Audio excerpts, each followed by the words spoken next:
हाँ जी, good morning students. Last class के अंदर हमने पढ़ा था कि जो गोकुल है वो अपने घर पे आ जाता है, उसके जो पिताजी हैं वो उसका इंतज़ार कर रहे होते हैं। तो जैसे ही आधी रात को क्या है कि गेट जो किवाड़ है वो खुलने की आवाज़ आती है, तो उसके पिता पूछते हैं कि कौन? गोकुल बेटा आज बड़ी देर लगाई। इसके बाद आज हमने पढ़ना है, गोकुल धीरे से पिता के खाट के पास आकर रोने लगा। तो गोकुल क्या है, अपने पिताजी जहाँ पे उसके पिताजी सो रहे होते हैं वहाँ पे आके वो क्या है, रोना शुरू कर देता है। बुद्धन ने घबराकर पूछा, तो गोकुल के पिता का नाम था बुद्धन। उन्होंने घबराकर वो पूछते हैं कि क्या हुआ बेटा, आज मजूरी नहीं मिली, अब कैसे चलेगा? तो गोकुल है वो अपने पिताजी से कहता है कि आज जो मुझे अपनी मजदूरी है, जो मैंने आज काम किया था, उसके बदले में जो मुझे मजदूरी या मजदूरी का जो पैसा मिलता है वो आज मुझे नहीं मिला है, अब कैसे चलेगा? मजदूरी नहीं मिली, फिर इतनी देर क्यों हुई? तो उसके पिताजी पूछते हैं कि अगर मजदूरी नहीं मिली थी तो इतनी देर क्यों लगा दी? तब गोकुल कहता है, कृतिस्थ होकर गोकुल ने उसे अपना हाल सुनाया। सवेरे घर से निकलते ही गोकुल को खाली खड़ा मिला, देखकर उसके पैर ढीले पड़ गए। सोचा आज भगवान ही मालिक है। काम पर पहुंचकर उसने देखा ओवरसियर साहब आज कुछ ज़्यादा खफा हैं। इंजीनियर साहब काम कर देखने आए थे, जान पड़ता है काम देखने की जगह वे ओवरसियर साहब को ही देख गए थे। अन्याय का है बोझ उन्होंने दिन भर मजदूरों पर अच्छी तरह उतारा, शाम को मजदूरी देने के समय भी साफ इनकार कर दिया। आज दाम नहीं दिए जाएंगे, उस अदालत के फैसले की तरह जिसकी कहीं अपील नहीं हो सकती। ओवरसियर साहब का हुक्म मानकर मजदूर अपने अपने घर क्या है, लौट गए थे। तो गोकुल जो है वो अपनी सुबह मजदूरी पर जाने की जो सारी बात है वो अपने पिता बुद्धन से कहता है कि आज जो है वो मालिक आए थे ओवरसियर साहब, जो क्या है कि उन्होंने सारा दिन काम तो करवाया, उसके बदले में क्या है कि उन्हें सारा दिन काम करवाने के बाद क्या है उनको शाम के वक्त जो है वो मजदूरी देने से क्या है इनकार कर दिया। और उस अदालत के फैसले की तरह, जिस तरह से अदालत के अंदर जो है फैसला सुना दिया जाता है, उसके बाद कोई भी व्यक्ति उसके ऊपर कोई बात नहीं कह सकता है, उसी तरह से क्या है कि ओवरसियर साहब ने अपना जो अदालत के फैसले की तरह अपना फैसला जो है अपील सुना दी थी, और कोई भी व्यक्ति जो है वो नहीं बोल सका, और सब के सब क्या है अपने अपने घर लौट गए। गोकुल लौटा चला आ रहा था कि एक जगह उसे रास्ते में कुछ पड़ा हुआ दिखाई दिया। तो गोकुल कहता है कि जैसे वो घर की तरफ लौट रहा था उसे रास्ते में कुछ दिखाई पड़ा। पास पहुंचने पर मालूम हुआ रुपए पैसे रखने का बटुआ है। तो जैसे ही वो पास पहुंचता है उसे क्या मिलता है, एक बटुआ जिसके अंदर हम अपने इम्पोर्टेंट डॉक्यूमेंट्स या जो पैसे हैं वो रखते हैं। उठाकर देखा तो काफ़ी वजनदार था, कि उसके अंदर काफ़ी वजन था। वह सोच में पड़ गया इसे खोलकर देखना चाहिए या नहीं। तो क्या है कि गोकुल सोचने लगता है कि क्या इसे खोलकर देखना चाहिए। न देखने का निश्चय ही उसे दृढ़ करना पड़ा, कि उसने क्या है कि अपने आप को समझाया और उसे न देखने का जो निर्णय है वो लिया। तो ही निवृत्ति करने के लिए उसने उसे टटोलने पर मालूम हुआ रुपए हैं और बहुत कुछ भी, कि उसने जो है वो खोल कर नहीं देखा, पर ऊपर से देखा कि इसके अंदर टटोलने की कोशिश करी, देखने की कोशिश करी, तो उसे मालूम हुआ कि इसके अंदर क्या है रुपए हैं और उसके साथ और भी बहुत कुछ है। थोड़ी देर तक वह वही खड़ा सोचता रहा। तो क्या है कि वह थोड़ी देर तक वहाँ खड़ा और वहाँ पे खड़ा होकर सोचने लगा, इसका क्या करूँ? तो उसने सोचा कि अब इसका क्या किया जाए। उसके पिता ने उसे अब तक जो सिखाया था, उसने उसे इस बात को सोचने का अवसर ही नहीं दिया था कि बटुआ अपने पास रख ले। तो क्या है कि उसके पिता ने, बुद्धन ने जो गोकुल को हमेशा यही सिखाया था कि दूसरों की जो चीज़ें हैं, दूसरों का सामान है वो नहीं लेना है, उनसे किसी भी व्यक्ति का जो सामान है अगर आपको कहीं पड़ा मिले तो उसको नहीं उठाना है, उसको अपनी उसके अंदर नहीं लेके आना है। तो उसे पता ही नहीं था कि जो बटुआ है वो अपने पास रख ले। वह वही सोच रहा था कि यह बटुआ किसका है। जब उसे मालूम लगा कि यह बटुआ खो गया है तब उसकी क्या दशा होगी। तो क्या है कि वो सोचने लगता है कि यह बटुआ जो है वो किसका है और जिसका भी यह बटुआ खो गया है उसकी क्या है, उसकी दशा क्या होगी। रुपए पैसे का क्या मूल्य है, यह बात वह कुछ दिनों में ही अच्छी तरह जान गया था। उस व्यक्ति की उस समय की दशा का विचार करके वह इस प्रकार सिहर उठा मानो उसी का बटुआ हो गया हो। तो क्या है, वो सोचने लगता है कि जिस भी व्यक्ति का ये बटुआ है, रुपए पैसे हैं, उसका कितना मूल्य है और वो इस तरह से गिर गए हैं। तो क्या है कि जिस व्यक्ति का यह बटुआ गिरा है उसकी क्या हालत होगी, उसकी क्या दशा होगी। वह यह सोचकर बहुत ही जो मायूस हो जाता है और सोचता है कि जिसका ये बटुआ खो गया है वो किस तरह से सिहर रहा होगा। उसके बाद आगे है, उसे ध्यान आया, कुछ देर उसने एक गाड़ी जाती हुई देखी कि उस पर कान में मोती पिरोए, सोने की बाली पहने हुए मर्द तो बैठे थे। संभव है यह बटुआ उन्हीं का हो और किसी के पास इतने रुपए होना आसान बात नहीं है। फिर वो क्या देखता है आगे कि पास में एक गाड़ी जा रही होती है, उसके अंदर क्या है कि एक जो औरत है वो बैठी है, उसने जो है सोने के मोतियों वाली जो माला है, बालियां जो है अपने कानों में पहनी है। संभव है कि यह बटुआ जो है इसी का होगा, इसी के पास जो है इतने रुपए पैसे हैं। यहाँ कुएं पर गाड़ी रोककर उन्होंने पानी पिया होगा और आग जलाकर तम्बाकू भरी होगी। तो क्या है, वो सोचने लगता है गोकुल कि हाँ, इन्होंने जो है वो यहाँ गाड़ी रोकी होगी, पानी पिया होगा, उसके बाद क्या है आग जलाकर जो है तम्बाकू भरी होगी। एक जगह है आग जलाई जाने के चिन्ह मौजूद थे। तो क्या है, वो देखता है कि एक जगह पे क्या है आग जलाई हुई उसे नजर आती है। उसने इस बात का विचार ही नहीं किया कि गाड़ी तक जाने में कितना समय लगेगा। वह दौड़ पड़ा। तो क्या है, वो ये सारी बातें सोच कर क्या है गाड़ी के पीछे दौड़ पड़ता है। उसे ये नहीं पता कि जो गाड़ी है उसके हाथ आएगी भी या नहीं। लगभग आधे घंटे के परिश्रम से वह उस गाड़ी के पास पहुंच गया। तो क्या है, वो आधा घंटा दौड़ने के बाद क्या है उस गाड़ी के पास पहुंच जाता है और गोकुल ने हाँफते हाँफते पूछा, महतो तुम्हारा कुछ खो तो नहीं गया। तो क्या है, वो उस गाड़ी हाँफते हाँफते उस गाड़ी वाले से पूछता है कि क्या है कि आपका कुछ खो तो नहीं गया।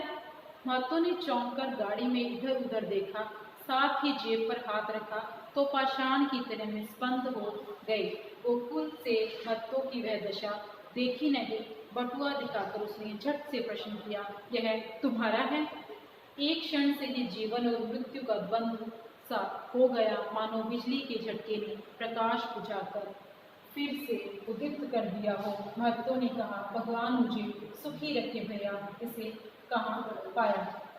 तो क्या है कि उसे पता चलता है कि महतो जो है वो चौंक कर गाड़ी के पास देखता है और इधर उधर देखता है कि उसके पास क्या नहीं है। तो जैसे उसे पता चलता है वो अपनी जेब की तरफ देखता है तो वो एकदम से सुन्न रह जाता है, निष्पन्द रह जाता है कि उसका जो बटुआ है वो कहीं खो गया है। तो क्या है कि वो गोकुल बटुआ दिखाकर उसे कहता है कि यह तुम्हारा तो नहीं है। तो एक क्षण जो है उसे जीवन और मृत्यु के बीच का जो द्वंद्व है उस महसूस होता है, मानो बिजली के झटके जैसे उसे बिजली का एक झटका लगता है। इस तरह से जो है उसकी दशा हो जाती है।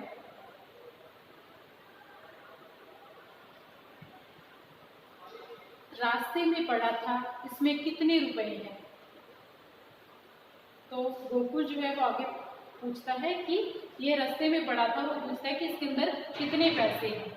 महतो ने हिसाब लगाकर बताया, 42 रुपए, एक अठन्नी, एक घिसी हुई बेकाम ध्वनि, 10 या 12 आने पैसे, एक कागज, एक चांदी का छल्ला। तो क्या है, ये महत्व हिसाब लगाकर बताता है कि उसके बटुए के अंदर क्या कुछ रखा है। तो वो बताता है कि 42 रुपए थे इसके अंदर, एक अठन्नी थी, एक घिसी हुई बेकाम दुअन्नी और 10 या 12 आने पैसे, एक कागज, एक चांदी का जो है छल्ला था। वो इतनी सारी चीजें बताता है कि उसके बटुए के अंदर ये इतनी सारी चीजें थी। उसके बाद है कि गोकुल वो बटुआ खोलकर रुपए गिने। तो क्या है, गोकुल जो है वो बटुआ खोलकर गिनने लगता है कि जो इतने इसने इतना हिसाब किताब बताया है कि क्या यही इसी का बटुआ है, सब ठीक निकले। तो जैसे ही वो बटुए के अंदर देखता है, ये सारी की सारी चीजें जो हैं उस बटुए के अंदर होती हैं। बटुआ हाथ में लेकर महतो की आंखों में आंसू भर गए। बोले, इतनी बड़ी रकम पाकर भी जिसे उसका लोभ न हो भैया, मैंने ऐसा आदमी आज तक नहीं देखा। तो महत्व क्या है, ये सारी इतनी सारी रकम जो है वो वापस देकर सोचता है कि इस व्यक्ति को इतना सारा जो पैसा है वो मिला, इसके बाद भी इसने क्या है लोभ लालच नहीं किया और इसने जो है बटुआ वापस कर दिया। यदि किसी और को यह बटुआ मिलता तो मेरा मरण हो जाता। कि अगर यही बटुआ गोकुल की बजाय किसी और व्यक्ति को मिला होता तो मेरा तो क्या है मरण ही हो जाता, मैं तो मृत्यु के समान जो मेरी हालत हो जाती। मेरा रोम रोम आशीष दे रहा है, भगवान तुम्हें सदा सुखी रखे। तो क्या है कि महतो जो है उसे आशीष देता है कि भगवान जो तुम्हें हमेशा सुखी रखे, तूने जो मेरा बटुआ है वो मुझे वापस कर दिया है। यह कहकर महतो ने बटुए से निकालकर गोकुल को 2 रुपए देने चाहे। तो क्या है, महतो अपने बटुए से क्या है 2 रुपए निकालकर गोकुल को देना चाहता है। उसने सिर हिलाकर कहा, मेरे बप्पा ने किसी से भीख लेने के लिए मना किया है। तो गोकुल क्या है, कहता है कि मेरे बप्पा, बप्पा मतलब बुद्धन ने, मेरे पिताजी ने भी किसी से भी भीख लेने के लिए जो है मना किया है, मुफ्त के रुपए मैं नहीं लूंगा। तो क्या कहता है कि मैं किसी के से भी जो है भीख नहीं लूंगा और ना ही मैं किसी व्यक्ति से जो मुफ्त के पैसे हैं वो लूंगा। महत्व के सजल नेत्र विस्मय से खुले ही रह गए। गोकुल थोड़ी ही देर में उस भयंकर अंधकार में उनकी आंखों से ओझल हो गया। तो क्या है कि ये सारी बातें जो है वो महत्व सुनकर बहुत ही व्याकुल हो जाता है, विस्मय से भर जाता है। और क्या है, गोकुल उधर से थोड़ी ही देर में अंधकार की तरह क्या है उसकी आंखों से ओझल हो जाता है, उसकी आंखों से परे हो जाता है। उसके बाद है सब वृतांत सुनाकर। सब वृतांत का मतलब होता है कि जो भी गोकुल के साथ हुआ वो सारी कथा अपने पिताजी बुद्धन से सुनाकर गोकुल अपराधी की भांति खड़ा खड़ा बोला। तो क्या है कि वो सारी की सारी जो कथा है वो अपने पिता बुद्धन को बता के उसके बाद अपराधी की भांति जो है भांति होता है तह जो खड़ा का खड़ा अपने बप्पा बुद्धन से कहता है, आज खाने के लिए कुछ नहीं है। तो अपने पिताजी से कहता है कि आज शायद हमारे घर पे जो है खाने के लिए कुछ भी नहीं है। महत्व से कुछ उधार मांग लाता तो सब ठीक हो जाता। तो क्या है कि बुद्धन अपने बेटे गोकुल से कहता है कि अगर तू महत्व से कुछ उधार ले लेता तो सब ठीक हो जाता। मेरी समझ में यह बात उस समय आई ही नहीं। तो क्या है कि वो गोकुल कहता है कि मेरी जो समझ में उस समय कोई भी ऐसी बात जो है वो नहीं आई थी। बुद्धन की आंखों से झरझर आंसू झरने लगे। तो क्या है, बुद्धन ये सारी की सारी कहानी, सारा का सारा वृतांत सुनकर जो है उसकी आंखों से आंसू आने लगते हैं। गोकुल को अपनी दोनों भुजाओं में भरकर उसने छाती से लगा लिया। भुजाओं का मतलब होता है बाहें, हमारी दोनों बाहें। तो उसने क्या है अपनी दोनों बाहों से अपने बेटे को जो है वो छाती से लगा लिया, कलेजे से लगा लिया। अनंतातीत रेप ने उसका कंठावरोध कर दिया। अंत की उसके अंदर तक ने, उसके आनंद ने, उसकी खुशी ने क्या है उसके कंठ को जो है वो गीला कर दिया। कंठ का गीला होना मतलब जो है उसका जो रोम रोम है वो उसकी खुशी जो है अपने बेटे के सारी की सारी वृतांत सुनाने के बाद जो वो महसूस करता है, खुशी के जो आंसू है वो छलक पड़ते हैं। उसे मालूम हुआ कि उसके शुद्धित और निर्जीव शरीर में प्राणों का संहार हो गया है। यहाँ पे शुद्धित और निर्जीव का मतलब है कि उसके जो पिताजी थे उनको शुद्धित जो थे पैरालाइज हो गए थे, निर्जीव थे जो निर्जीव आधा शरीर तो मृत्यु के समान ही उनका था, वो हिलजुल नहीं सकते थे, चल फिर नहीं सकते थे। जिससे क्या है ये सारी जो बात है वो सुनकर उनके प्राणों का जो संहार हो गया था कि जो ऐसा उन्हें ऐसा महसूस हो रहा था कि उनके प्राण जो हैं तो वो दोबारा से संजात होने लगे हैं, चलने लगे हैं। उसे जिस तृप्ति का अनुभव होने लगा। वह तृप्ति होता है शांति, सुख शांति का जो आभास है, अनुभव है, होने लगा। वह दो एक दिन की तो बात ही क्या, जीवन भर की क्षुधा शांत कर सकती है।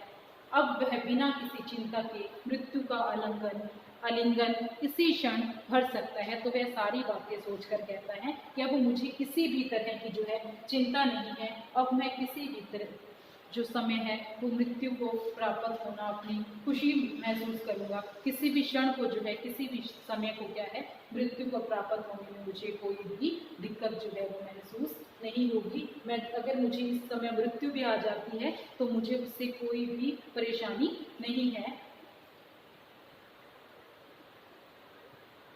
बड़ी देर में अपने को संभाल कर बुद्धन बोला, अच्छा ही किया बेटा जो तुम हत्थों से रुपए उधार नहीं लाया। यह उधार मांगना भी एक तरह का मांगना ही होता है। भगवान ने मुझे ऐसी बुद्धि दी है, मैं तो यही देखकर निहाल हो गया। एक दो दिन की भूख हमारा कुछ बिगाड़ नहीं सकती। जिस तरह चातक अपने प्राण देकर भी मेघ के सिवाय बिना किसी दूसरे का जल लेने का व्रत नहीं तोड़ता, उसी तरह तुम भी ईमानदारी की टेक न छोड़ना। मुझे मालूम हो गया, यह तो मुझसे भी अच्छी तरह जानता है, फिर भी कहता हूँ सदा ऐसी ही मति रखना, चाहे जितनी बड़ी संपत्ति पड़े, अपनी नियत ना डुलाना। तो इसके अंदर जो सबसे पहली लाइन के अंदर बोलते हैं, जब बुद्धन सारी बात जो उसके सुन के, सारा वृतांत सुनने के बाद क्या है, अपने आप को थोड़ा संभालता है और अपने बेटे से कहता है कि तूने अच्छा ही किया जो महत्व से क्या है उधार नहीं लिया। किसी से उधार लेना भी क्या है, मांगना ही होता है। भगवान ने तुझे ऐसी बुद्धि दी है, जो भगवान ने तुम्हें ऐसी मत दी है, अकल दी है, मैं तो यही देखकर जो है हैरान निहाल हो गया हूँ। एक दो दिन की भूख हमारा, कि अगर हम एक दो दिन भूखे भी रह जाते हैं तो क्या है, यह भूख हमारा कुछ भी बिगाड़ नहीं सकती। जिस तरह से चातक अपने प्राण देकर भी मेघ के सिवा किसी दूसरे का जल ग्रहण करने का या लेने का व्रत नहीं तोड़ता है, कि जिस तरह से हमने पहले कोटर में पढ़ा है कि चातक जो है वो अपने प्राण खो देने को तैयार है, पर वो क्या है, मेघ के सिवाय किसी और जगह से, किसी और स्थान से, किसी और व्यक्ति से जो है वो जल ग्रहण नहीं करता है, वो अपना व्रत जो है वो नहीं तोड़ता है। तुम भी ईमानदारी की टेक न छोड़ना। तो क्या है कि तुम भी इस तरह की जो ईमानदारी तूने अपनाई है उसको कभी मत छोड़ना। मुझे मालूम हो गया है, यह तो मुझसे भी अच्छी तरह जानता है, कि मुझे यह पता चल गया है कि ये जो सारी ईमानदारी की जो बातें हैं, जो इंसानियत है, मुझसे भी अच्छी तरह से तू क्या है जान गया है। फिर भी कहता हूँ सदा ऐसी ही मति रखना, कि फिर भी मैं तुम्हें एक बार यह कहना चाहता हूँ कि सदा ऐसी ही मति रखना, कि हमेशा जो अपना दिमाग है, अपनी अकल है, अपनी मत है, उसे ऐसा ही रखना, अपनी सोच जो है वो ऐसे ही रखना। चाहे जितनी बड़ी विपत्ति आए, कि भले ही कितनी भी बड़ी जो है विपदा आए, दुविधा आए, उसके बाद भी जो तुम्हें अपनी ईमानदारी तुमने पकड़ी है उसको कभी भी मत छोड़ना, अपनी नीयत को मत डोलाना। इसका मतलब यह है कि किसी के भी पैसे देखकर, संपत्ति देखकर अपनी नीयत जो है वो किसी पर भी मत डोलाना। ऊपर चातक उत्तर सुन रहा था, उसकी आंखों से भी झरझर आंसू झरने लगे। बड़ी कठिनता से वह रात बिता सका, हो फटते ही वह बड़े सवेरे फिर उड़ा, परंतु आज वह विपरीत दिशा को चला, उसी दशा को जिधर से वह आया था। उसकी उड़ान पहले से तेज हो गई थी, फिर भी अपने कोटर तक पहुंचने में 4 दिन की जगह 7 दिन लगे। दूसरे दिन से ही मेघों ने उठकर ऐसी झड़ी लगा दी कि बीच बीच में कई जगह रुककर ही वह वहां तक पहुंच सका। तो क्या है कि चातक का जो पुत्र है उसकी आंखें जो है झरझर आंसू से जो है झरने लगी, क्योंकि जो चातक का पुत्र था वह उसी पेड़ के ऊपर जो बैठा था और वह सारी कहानी जो है, सारी बातें सुन रहा था। तो वह बड़ी कठिनता से वह रात बिता सका। जैसे ही सुबह हुई, वो फटते ही का मतलब है कि जैसे ही सुबह हुई वह फिर से उड़ गया, परंतु उस दिशा में नहीं जहाँ वो गंगा जी जाना चाहता था, बल्कि वो अपने घर की तरफ जो है वो वापिस चल पड़ा, उसी दिशा को जिधर से वह आया था, कि जिस दिशा से, जिस घर से अपने आया था वो गंगा जी जाने के लिए, वो अपने घर की तरफ जो है वो वापस मुड़ जाता है। उसकी उड़ान पहले से भी तेज हो गई थी, कि उसकी जो उड़ने की शक्ति थी वो पहले से भी तेज हो गई थी। फिर भी अपने कोटर तक पहुंचने के में 4 दिन की जगह 7 दिन लग रहे थे, कि उसने अपने कोटर तक पहुंचने के लिए भले ही 4 दिन लगते थे, पर उसके बावजूद भी क्या है, उसको 7 दिन लग गए थे। क्यों लगे थे उसे 7 दिन? क्योंकि जो है मेघों ने उठकर ऐसी झड़ी लगा दी थी। मेघों ने उठकर ऐसी झड़ी लगा देने का मतलब है कि इतनी ज़्यादा तेज जो है वर्षा हुई थी, जिसकी वजह से उसे घर पहुंचने में 4 दिन की बजाय जो है 7 दिन लग गए थे। बीच बीच में कई जगह रुककर ही वह वहां तक पहुंच सका। तो इतनी बारिश थी जिसकी वजह से क्या है कि वो रुक रुक कर जो क्या है अपने घर तक पहुंच सका। तो हमने सबसे पहले ये पढ़ा था कि यह जो कोटर और कुटीर पाठ है वो शिया श्याम शरण गुप्त जी द्वारा लिखा गया है। आज का हमारा जो पाठ है वो यहीं पे समाप्त होता है।